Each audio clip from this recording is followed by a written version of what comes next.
Dragon Quest Monsters: The Dark Prince is set to release onto the Nintendo Switch on December 1st later this year, and plenty of people have been wondering just what exactly is this brand new Dragon Quest game looking to do a little bit different than prior games. Well, essentially it's not a mainline game. We know that Dai is set to release onto the Nintendo Switch, I believe is early next year, and that will be considered a brand new mainline Dragon Quest game. Not necessarily a numbered entry, but still nonetheless. This one, however, is taking a little bit more of an RPG monster taming type experience that I've actually seen people reference or try to compare to something akin to like Pokemon, which I don't necessarily see. It seems more to me like Shin Megami Tensei more than anything.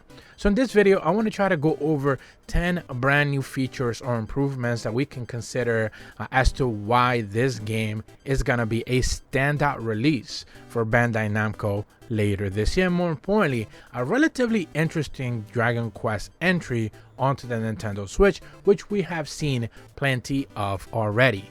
I'm going to be leaving a link in the description below for the official Square Enix blog page where they provided plenty of updates. We're going to be talking a little bit about what the game introduction is a little bit all about. We're going to be talking a little bit about some of the main characters that they spoke of, and then some of the places that you'll be able to visit, some of the improvements and combat as well. So first and foremost, they do mention that this is a brand new story that follows Sorrow, the name of the Dragon Quest fans may remember from Dragon Quest IV. This is something that they teased in the original trailer, chapters of the Chosen. Although since this game is completely standalone, it doesn't necessarily matter if you did play Dragon Quest IV. Sorrow is cursed by his own father, the ruler of the monster realm of Nardidia, and rendered incapable of harming any creatures of monster blood. In defiance, Sorrow becomes a monster wrangler and soon commands his very own army of loyal monster minions. On his quest to revenge against his father, he meets Rose, a young elvish woman, and a mysterious man who goes by the name of Toilen Trouble. Together they head off and face the perils that await Nardia. So that is pretty much the basic setup of the game. It's something you'll most likely be introduced to within the first few minutes of the actual gameplay. Sorrow's ultimate goal is vengeance, but he needs to befriend many monsters and tread many dark paths before he's capable of fulfilling his ambitions and getting revenge on his father. As you would expect, the game bearing a Dragon Quest title means that there is a lot of character development that takes in the story. So first and foremost, Sorrow, being the main protagonist of the story, is a young demi-human with silver hair, rare eyes that it instantly becomes recognizable. He sets out to become a monster wrangler in order to defeat his father and master of monster kind. You also have the aforementioned Rose, the invaluable ally to Sorrow, who joins him in the forays into Narnia and uses her mystical elven powers to reveal the path of this foreboding land. Rose is gentle, kind-hearted soul, but is also unafraid to stand up for what she believes in. The third and primal character of the trio that you're originally introduced to is Toilen Trouble, a young researcher with magic and self-confessed prosperity of 5-finger discounts. So essentially he's a thief. Toilen joins Sorrow and scouts Nardia for magical ingredients not found in the human world. He's known to get more than a little excitable at the prospect of finding rare items. And it wouldn't be a Dragon Quest game if you didn't necessarily have a fuzzy type character or a pet type character, and in this one is called Fizzy. The cheeky creature has made her life a mission to seek out the best and brightest monster wranglers of the world. Fizzy becomes something of a mentor to Sorrow and teaches him the basics of monster wrangling. Now, moving on to actual places that you'll be able to visit, they mentioned that much of the story in Dragon Quest Monsters: The Dark Prince takes place in Naderia, an underworld domain where monsters reign supreme. Naderia is divided into a number of separate realms called the Circles, with each one comprised of 3 separate areas, a lower, middle, and upper echelon. You also have access to places like the Circle of Temple, the Circle of Indulgence, and much more. They are not going to reveal all of the maps, but essentially you'll have access to like a lava area, a cake area, which reminds me very much of that one track in Mario Kart 8 Deluxe, and much more. Even in Nardia, the time marches on.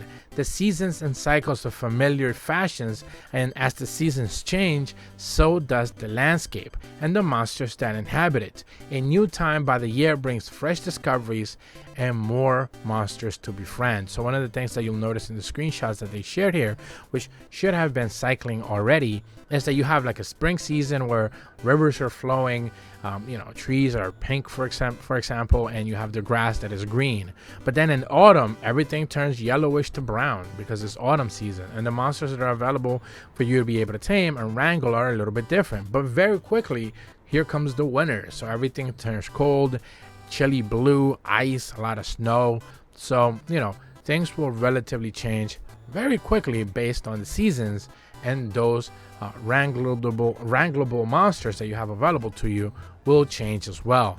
Lastly, they mentioned that Dragon Quest Monsters The Dark Prince is the newest game in the Dragon Quest Monster series, and as is tradition, it dictates the main characters is adept at performing powerful bonds with the monsters that they meet.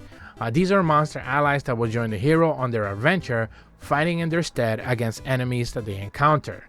In the same sense, this game is no different, but unlike his predecessors, Saro is under the influence of a curse placed upon him by his father, the ruler of Narnia. As a result, he is unable to harm any creatures of monster blood himself. Saro resolves and becomes a monster wrangler, taming up and teaming up with monsters, creating new ones through the power of synthesis.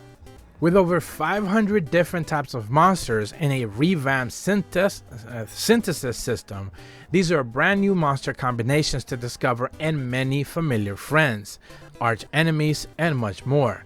Many of them will be from other Dragon Quest titles, monsters that you have already seen in the past. With the game's online capabilities, you can also do battle with other monster wranglers in the world crossover. And then they begin to introduce a couple of them, like the Goomalumbas. They're sneaky slimes that summon thunderstorms and gales and confront their clouds. The Vegandagorora, which are a dragon that maintains a symbiotic relationship with a flower that sprouts on its head.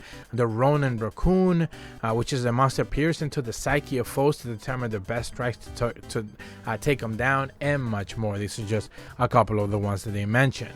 They also touch upon the fact that they will be releasing post-launch DLC. 3 sets of DLC will go on sale to coincide with the release of the main game. The Mole Hole, Coach's Joe's Dungeon Gem, and the Treasure Trunks. Progress through in traditional content to earn rewards that will help you on your quest, and new outfits for Saro to wear. Content will be available for purchase, of course, on the Nintendo Switch eShop. They mentioned that the Mole Hole, which is the first DLC pack that you'll be able to access to, they have you delving underground with a reunion of monster types that you've befriended one before. You'll also have the opportunity to scout out monsters that are otherwise very tricky to synthesize, and this DLC includes the Gothic Vestments outfit. They also mentioned the Coach Joe's Dungeon Gem. Explore these randomly generated dungeons and battle legions of powerful monsters. Each dungeon comes with a unique set of requirements for players to carefully assess and construct their party. Dispatch the boss that awaits at the final room to earn a rare reward that will aid you in racing even stronger allies. This DLC will include the Cake Maker Cobbler outfit. And lastly, the Treasure Trunks.